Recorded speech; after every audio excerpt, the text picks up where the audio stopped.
We finally get a first look at the highly anticipated Galaxy Starcruiser, and did EA really just reject Star Wars Battlefront 3? Let's get started.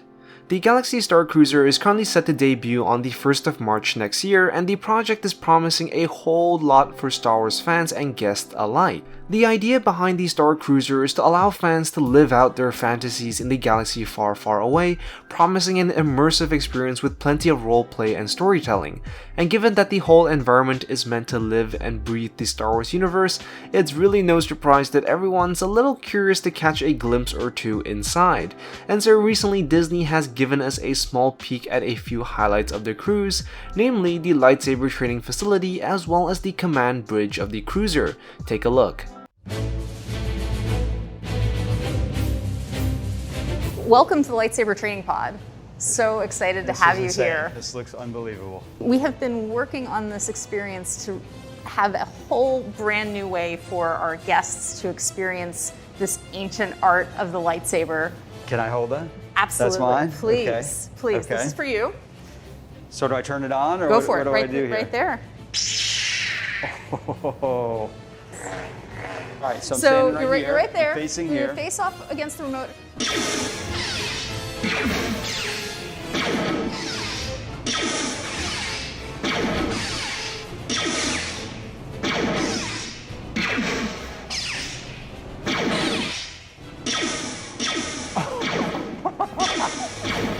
That is fun. So as far as we can see, this is the extent of the lightsaber training activity. It is definitely not what I was expecting. While I can't say much for the man's lightsaber skills, the idea is certainly pretty cool, giving fans a chance to experience what it's like deflecting lasers.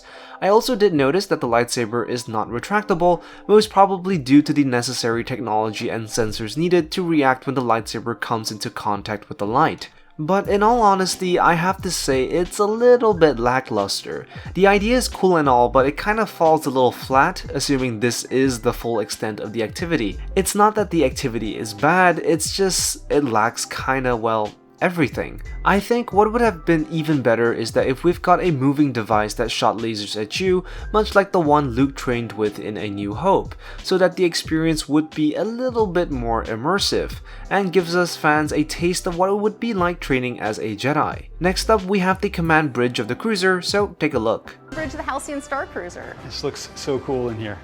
Here in front of the systems, this is one of my favorite places because you actually get to push all the buttons. You can actually change the settings, control the ship, but you know, we could really use some help defending the ship. Are you up for it? I'm definitely up for it. I don't know, you should trust me to do it. You're going to be actually guiding where we're aiming, so you're Okay. going to aim and I'll fire. Okay. All right.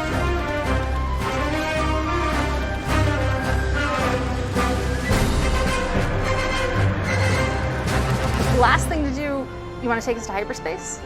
I would love to take it to hyperspace. All Just right. don't let me mess this up. You got this. Okay. So you're going to just give that lever a strong pull. Okay.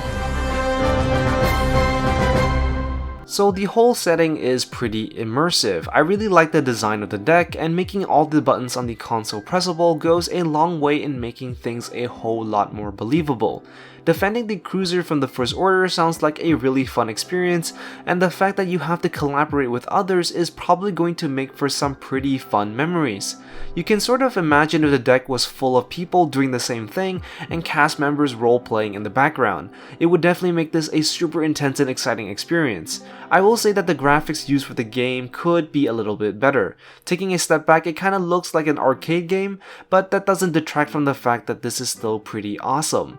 And perhaps the coolest moment that made me so excited was the lever to engage hyperspace. That is really just living the Star Wars fantasy. Now, I don't know how it would work on a regular day-to-day basis, since if everyone got the chance to pull it, it would be kinda weird and might break the whole immersive experience, since the cruiser would literally be jumping around every few minutes. But other than that, it's still a great idea. So time to break the bank, because if any of us want to have a go at this, it's going to cost us at least a few $1,000s.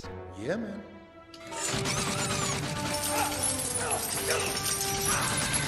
But of course, what we are shown here is supposed to just be the surface.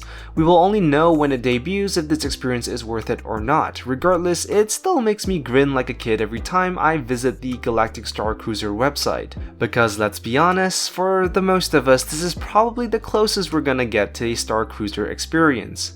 In other news, rumor has it that EA has decided to reject Battlefront 3. Despite the Battlefront games being big money makers for the company, in a surprising twist of events, EA executives have seemingly decided not to continue the franchise.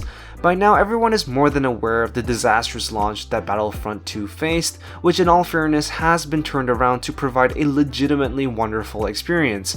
So what exactly caused EA not to provide a third installment? According to journalist and reliable insider Tom Henderson, Battlefront 3 was pitched by DICE but was rejected by EA due to licensing costs. According to an anonymous former DICE developer, creating Battlefront 3 would mean that the game would have to sell 20% more than ordinary releases in order to make returns. Not to mention, a number of Battlefront 2 developers left DICE last year, and it looks like DICE will shift focus to other EA games such as Battlefront 2042 and other non-Star Wars related games. Henderson reports that there are only 2 Star Wars games in development at EA, and both are single-player story-based games. So it's highly likely that one of these games is a sequel to Fallen Order at Respawn Entertainment.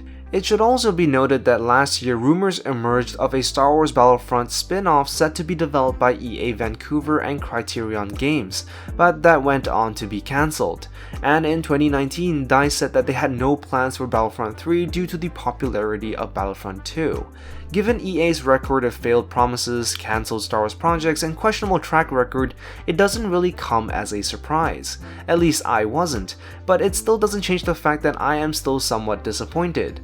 I had hoped that EA would make a Battlefront 3 as I really did enjoy Battlefront 2, but I think at the very least EA could still have offered to maintain Battlefront 2 with more updates and content had they decided not to make another one. I think that's very much the least they can do for Battlefront fans. It's just a real shame that none of this is happening, but hey, that's EA for you. That's all for today's video. Be sure to like and subscribe, and I will see you in the next one. I am the Lost Acolyte, and I have spoken.